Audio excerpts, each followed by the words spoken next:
আমি Barna Mahmud, hair expert and trainer, beauty expert. আমি এই প্রতিষ্ঠানটা আজকে উদ্বোধন করব। এটা আমার সেকেন্ড ব্রাঞ্চ। আমার একটা ব্রাঞ্চ ছিল আগে, সেটা বনাস মেকওভার বিউটি সেলুন। আর আমি দ্বিতীয় ব্রাঞ্চ ওপেনিং করছি, এটা গুলশানে। এটা আমাদের সেকেন্ড ব্রাঞ্চ হবে। আর প্রথম যে ব্রাঞ্চটা ছিল সেটা থেকে আমি উৎসাহিত পেয়ে বা বিজনেস একটা মেয়ে কীভাবে স্বাবলম্বী হয় বা বিজনেস কীভাবে দাঁড়াতে পারে, সেটা আমি একটা ভালো আইডিয়া আমার তখন ছিল না। বাট ওই ব্রাঞ্চটা নেওয়ার পরে আমি এইটা অনেক কিছু শিখেছি এখানে এসে, তারপরে অনেক অভিজ্ঞতা অর্জন করেছি। তারপরে আমার কাছে এই সেক্টরটা, বিউটি সেক্টরটা মেয়েদের জন্য মানে খুবই কমফোর্ট একটা বিজনেস, যেটাতে মানুষ অনেক দূর এগিয়ে যেতে পারবে। সেই জন্য আমি এই বড় একটা প্রতিষ্ঠান, ইনশাল্লাহ আল্লাহর রহমতে আমি এটা আবার সেকেন্ড ব্রাঞ্চ, আজকে আমাদের গ্র্যান্ড ওপেনিং, আপনারা সবাই এসেছেন, এটার আজকে ওপেনিং হবে। আর এই ব্রাঞ্চটা আর আমাদের যে ফার্স্ট ব্রাঞ্চটা দুইটা দিতে কিন্তু আমাকে অনেক স্ট্রাগল করতে হয়েছে, বা এই পর্যন্ত আসতে আমি অনেক ঝড়, অনেক কিছু অতিক্রম করে আমি এই জায়গায় দাঁড়িয়ে আছি। আর এই ব্রাঞ্চটা আমি সবসময় ট্রাই করি যে ক্লায়েন্টদেরকে আপডেট কিছু সার্ভিস দিতে এবং খুবই কম প্রাইসে সার্ভিস দিতে। আর আমি একজন trainer, hair expert and trainer. আমি চ্যানেল আই থেকে পুরস্কার পেয়েছি, তারপরে আপনার বাংলাদেশ অ্যাচিভার অ্যাওয়ার্ড থেকে পেয়েছি। আমি কয়েকটা চ্যানেল থেকে হেয়ার এক্সপার্ট হিসেবে পুরস্কার পেয়েছি, বাইফা থেকে অ্যাওয়ার্ড পেয়েছি হেয়ার এক্সপার্ট হিসেবে। তো ওইখান থেকে যে স্বপ্নগুলো আমার ছোটোবেলা থেকে ছিল, সেই স্বপ্নগুলো আস্তে আস্তে আমি এই সেক্টরটায় এসেই কিন্তু আমি পূরণ করতে পেরেছি। আর আমি সবসময় ট্রাই করি যে খুবই মানে সীমিত প্রাইজে আমি ক্লায়েন্টদেরকে সার্ভিস দিয়ে থাকি এবং খুবই আপডেট সার্ভিস দিয়ে থাকি। আমাদের সবসময় স্টুডেন্ট বাজেটে সার্ভিসগুলো দিয়ে থাকি। পুরা ঢাকার মধ্যে একমাত্র আমি বর্ণা মাহমুদ, যেটাতে বিভিন্ন স্টুডেন্ট কম্বো দিয়ে থাকি এবং পা থেকে মাথা পর্যন্ত যতগুলো মেয়েদের সার্ভিস দরকার খুবই একদম রিজনেবল পায়, সেটা আমার কাছে।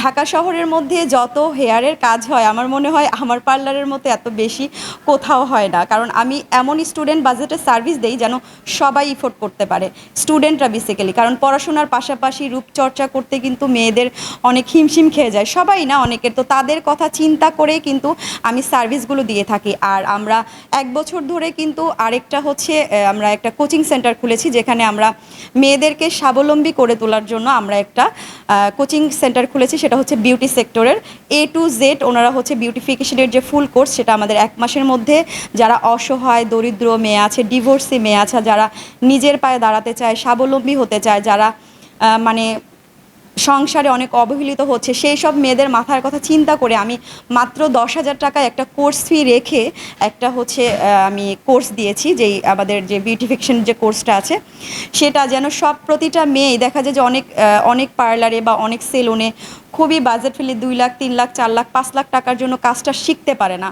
তো শিখতে না পারলে তারা কিন্তু নিজের পায়ে এত টাকা ইফোর্ড করার সবার ক্ষমতা থাকে না। তো সেই সব কথা মাথায় রেখেই আমি একদম A to Z বিউটিফিকেশনের যত কাজ আছে সব মাত্র 10,000 টাকার মধ্যে আমি এই কাজগুলো শিখিয়ে থাকি, আমি এবং আমার টিম। আমার বিশাল একটা টিম আছে আলহামদুলিল্লাহ। আমাদের যে ফার্স্ট ব্রাঞ্চ, ওইখানে আমার 35 জন মেয়ে কাজ করে। আর ওইখানে আমার দক্ষ হেয়ার এক্সপার্ট টিম আছে 16 জন। তো আমাদের যে কোচিং সেন্টারটা, আমরা এই 16 জন মিলেই কিন্তু ম্যানেজ করি। এবং যারা অসহায় দরিদ্র মেয়ে আছো, যারা টাকার জন্য কাজ শিখতে পারছো না, তারা কিন্তু আমার কাছে এসে আমার মতো একদিন এই পর্যায়েও তোমরা আসতে পারো। কারণ মানুষ চাইলে, চেষ্টা করলে কিন্তু সবই করতে পারে, যেমন আমি করেছি। কারণ আমি কিন্তু একদম করোনার পরে তখন আমার হাজব্যান্ডের বিজনেস খুবই খারাপ ছিল।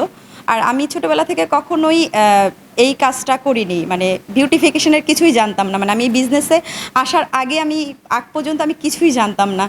জাস্ট মনে হলো যে করোনার পরে যখন মানে পুরা পৃথিবী যখন হিমশিম খাচ্ছে, তখন আমার হাজব্যান্ডের বিজনেসও খুবই খারাপ ছিল। তো আমি ভেবেছিলাম যে আমি কিছু একটা করব, কি করা যায় এরকম কিছু একটা মাথায় রেখে আমার একজন আমাকে হেল্প করেছে। তার নাম না বললেই না, ওর নাম জালসি, আমার খুব কাছের। ওর উৎসাহিততেই আমি এই পার্লার সেক্টরে এসেছি। তারপরে আমি মাত্র 3 জন স্টাফ দিয়ে শুরু করেছিলাম, খুবই ছোট একটা পার্লার। ওইটা আল্লাহর রহমতে 6 মাসের মধ্যে আমি অনেক বড় একটা সেলুন নেই। ওইখানে আমার এখনও রানিং 35 থেকে 36 জন মেয়ে কাজ করে। এবং এইটাতে কিন্তু আস্তে আস্তে আস্তে আস্তেই আমি এগিয়েছি। আর আমি কাজ জানতাম না, আমি কাজ পরে শিখেছি। আমি দেশ ও দেশের বাইরে থেকে বিভিন্ন জায়গায় কোর্স করে এসেছি। সিঙ্গাপুর, ইন্ডিয়া, মালয়েশিয়া, তারপরে হচ্ছে আরও কয়েক জায়গায় যেখানে ঘুরতে গিয়েছি সেখানে আমি কোর্স করে এসেছি। তো এইখান থেকে আমি এখন যে এছাড়া হচ্ছে আমি সরকারি সার্টিফাইড একজন হচ্ছে বিউটিশিয়ান। তো এইখানে থেকে এসে যে আমি এখন চেয়েছি যে আমাকে দেখে যেন আরও 10টা মেয়ে নিজের পায়ে দাঁড়াতে পারে। যেমন আমাদের যে ফুল কোর্সটা আছে সেই কোর্সটাতে করলে যে কোনো মেয়ে এক জায়গায় জব করতেও যদি যায় সে 15 থেকে 20 হাজার টাকা স্যালারি পাবে। 15 থেকে 20 হাজার টাকা স্যালারি বর্তমান অনার্স মাস্টার্স কমপ্লিট করেও কিন্তু দাঁড়ে দাঁড়ে ঘুরতে হয়। বাট বিউটি সেক্টরটা এমন একটা সেক্টর যেখানে আসলে মেয়েদের কিন্তু সম্মানটাও, কারণ এখানে সারা দিনে দেখা যায় কোনো ছেলেদের কোনোই নেই, একদম আপনি সেফলি একটা জায়গা, যে বিউটিশিয়ান বলেন যারা বিউটি পার্লারের বিজনেস করে তারা কিন্তু মানে খুবই একদম বলতে গেলে মায়ের কোলে থাকে, কারণ সারা দিন আমরা শুধু মেয়েদের সাথেই কাটাই, মেয়েদেরকেই সার্ভিস দেই। অ্যাকচুয়ালি আমি তো শুরু থেকে বিজনেস করি, জব কখনো করি নাই। তো ও প্রথমে বলতো যে আমি কিছু করতে চাই, তো আমি ফার্স্ট টাইম ওরা সাপোর্ট করি নাই। তো ওই যে যেটা বললো করোনার পর আমার মনে হলো যে ও এতবার বলতেছে দেখি একটা সুযোগ দিই। তো ওইভাবে আসলে সুযোগটা হয়ে যায়। তো শুরুটা খুব ছোট ছিল, 2-3 জন লোক নিয়ে ও স্টার্ট করে। তো ওর একটা আত্মবিশ্বাস ছিল।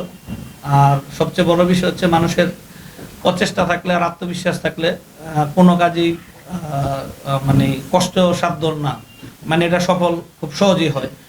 তো ও যেটা বললো যে রাতে আমি এত পরিশ্রম করতে পারি না ওর মতো। হ্যাঁ, তো আমার যে বিজনেস ছিল, আমাদের বিজনেস আলহামদুলিল্লাহ অনেক ভালো ছিল, কিন্তু আমরা তো প্রচুর পরিমাণে বাকি দিই। সারা বাংলাদেশে মোটামুটি 1 কোটি প্লাস আমার টাকা মানে মাইর হয়ে যায়, যেটা ফিরে আসবে না। তো ওই সময়ে কিন্তু ওর টার্নিং পয়েন্ট ছিল, ও আসছে। তো আসার পরে শুরুটা করলো, শুরুর পর থেকে দেখা গেছে এটা থেকে ও স্ট্রাগল করতে করতে ও হেয়ারের উপরে বিভিন্ন ক্লাস করতো, ট্রেনিং নিত। তো এখন ইনশাল্লাহ ও নিজেই একজন ট্রেনার। হ্যাঁ, বিভিন্ন জায়গায় ট্রেনিং এর জন্য অনেক অফার আছে। তারপরে আমি ওরা অনেক কম যাইতে দিই, কারণ এত পরিশ্রম করলে আসলে একটা মানুষ স্বাভাবিক থাকতে পারে না। আর ব্রাঞ্চ আমাদের আগেও 2টা ছিল, তো চাপের কারণে আমরা একটা ক্লোজ করে দিই। তো এখনো মোটামুটি গুছায় ফেলছে। এখন যদি আমরা 10টা ব্রাঞ্চও দিই, মানে ও চালাইতে পারবে একাই। তো আসলে আমি জানি না কতটুকু সাপোর্ট দিতে পারছি, তবে আমি চেষ্টা করছি আর কি, যে অনুপ্রেরণা দেওয়া, সহযোগিতা করা। আর অ্যাকচুয়ালি বাংলাদেশে এখন নারীরা বসে নেই, যেটা আমরা দেখি সবাই। তো আসলে সবারই উচিত যে নারীদের পাশে দাঁড়ানো। কারণ উন্নত দেশগুলোতে লক্ষ্য করলে আমরা দেখতে পারি যে পুরুষের পাশাপাশি নারীরা মানে সম প্রায়। তো আমরা সে তুলনায় বাংলাদেশ অনেকটা পিছিয়ে আছি। তো আপনাদের দোয়ায় আমি প্রায় 10টার মতো দেশ ঘুরছি।